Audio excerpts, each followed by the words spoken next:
the Australian invasion because two Australian supercar drivers will be making starts at the Cup race at Indianapolis on the road course in August. Returning is Shane Van Gisbergen, who just came off winning in his first career start at the Chicago street race, and he probably needs to be walking into the Cup garage at Indianapolis like he's Russ from Independence Day.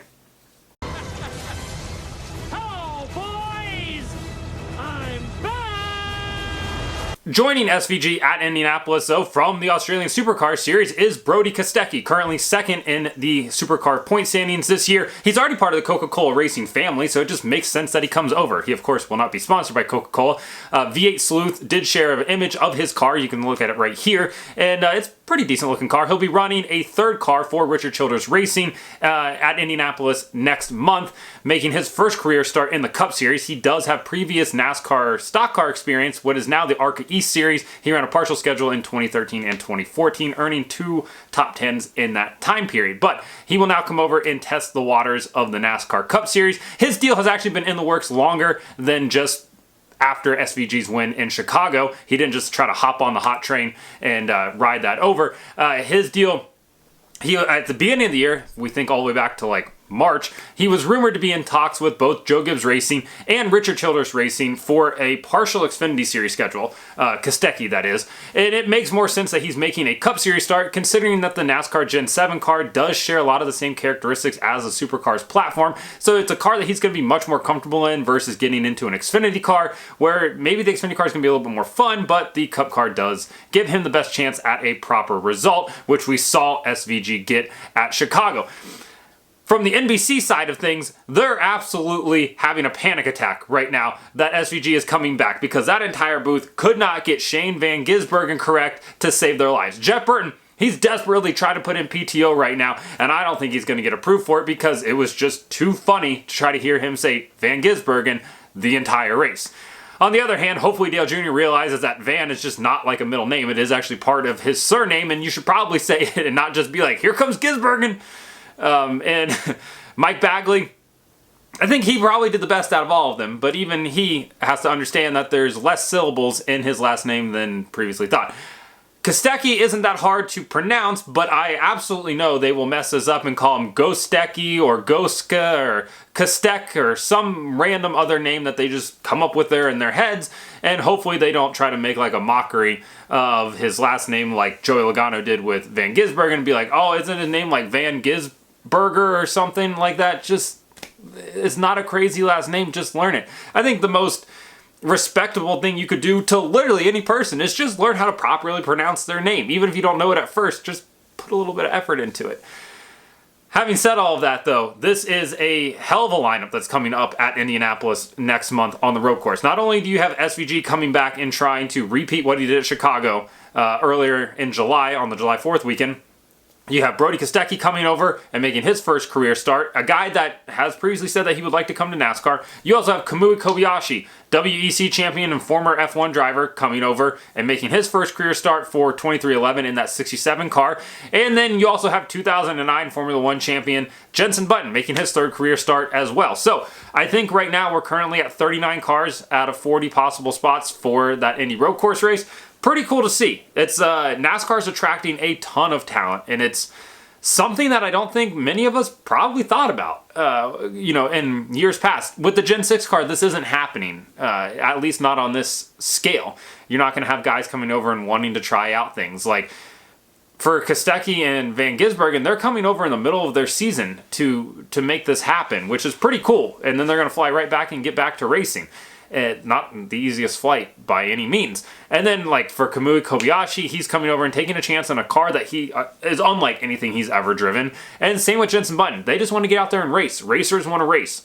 And it's cool that NASCAR is attracting this level of talent. Hopefully the Indianapolis road course race doesn't delve into the absolute shit show that it was last year with people trying to go 5-6 wide into turn 1 and then pinballing their way through. That's just not really racing. And it's a bit more embarrassing than anything, and hopefully the curbs don't come up like they did the year prior, and things just go smoothly. But if you're in Indianapolis, or you're around the area, or you're considering going to that event, definitely get a GA ticket. I mean, for the whole weekend, I think you can get GA tickets for both Saturday and Sunday. So on Saturday, you're going to get to see Cup cars, in qualifying. You're going to get to see an Xfinity race, and you're going to get to see an IndyCar race. On Sunday, you get the Cup race, and I think you can get all of that for like $70 a ticket. And you can walk around the entire facility, and you've never been to Indianapolis. It is maybe the most premier motorsports facility in the world. It's absolutely fantastic. Your phone will work the entire time too. At the Indianapolis 500, I was able to check Twitter and look at videos the entire race, and there were 350,000 people there. There will not be that many people there for the Cup race on the road course, which could potentially be the last race on the road course, at least for the short term, as they could be heading back to the oval next year. But either way, you have Van Gisbergen coming back. That in itself is a huge storyline. He will, of course, be driving the number 91 car for Trackhouse Racing in that Project 91 slot.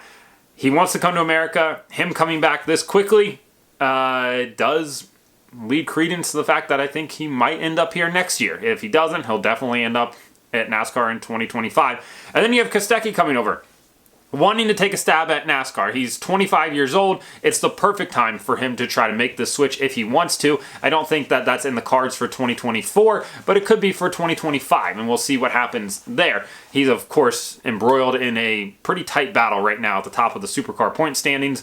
Two-time race winner already this year. He and Van Gisbergen had a hell of a battle already this year, racing what appeared to look like proper Camaros, as they say, unlike what we have here, which is like a bit of a Camaro front end and then genericness down the back and the sides and everything. But their cars do look pretty sick. I kind of wish we had more of that look in NASCAR. Of course, it probably wouldn't race that well on super speedways and others, but for the time being, whatever. I do appreciate the Gen 7 car for what it is.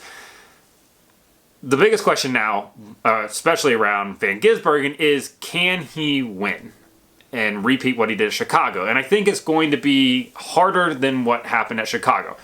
And I saw a lot of Australian supercar people thinking that, like, I don't know, especially on TikTok, that I was sliding what Van Gisbergen did at Chicago. No, he absolutely flexed his muscle on this entire NASCAR field and showed them what's possible on a street course and showed them what's possible in this Gen 7 car. He did take advantage of a track that he was already more comfortable on than any of the NASCAR guys, even though none of them had ever seen it. Same with him. He had never seen the track before, never driven the track before. But the fact that he's raced a full-body stock car on a street circuit was already light years ahead of where the rest of these guys were at. He wasn't intimidated by the walls being that close. He was already used to things like that. These NASCAR guys, they weren't used to that. That was something they had to get used to very quickly. And we saw a lot of guys make mistakes. And then you throw in varying track conditions from wet to dry or kind of damp. Another, advantage on his side where he's already comfortable, racing cars on that. I know he had to sit on the wrong side of the car. He had to shift with the wrong hand. I get it. It's a sequential gearbox though. It's not the hardest thing in the world to push up, pull down for your upshifts and your downshifts. So yeah, it is different. But at the same time, he took full advantage of his skill set and the conditions. He also did not have to endure any wild restarts, which I actually think was good. And I think that's maybe what we should do as a series and look at, or NASCAR should at least, is single file restarts on road courses do make a bit more sense. They're not as entertaining, but it does lead to less chaos and embarrassing situations like we saw in Indianapolis and COTA earlier this year. But will he win? I don't think so. I think there's I'll set it like a 30% chance he wins. I think that a top 5 should be expected. I think his skill set is, easily top 5 worthy. But it's a road course that these NASCAR guys have already been to. It's on a more traditional road course, something that they are much more comfortable on than a street circuit. But yeah, I think SVG is going to come out here and be top 5 in practice and probably contend for a win. I just don't think he gets a win. If he does, going back-to-back is absolutely wild.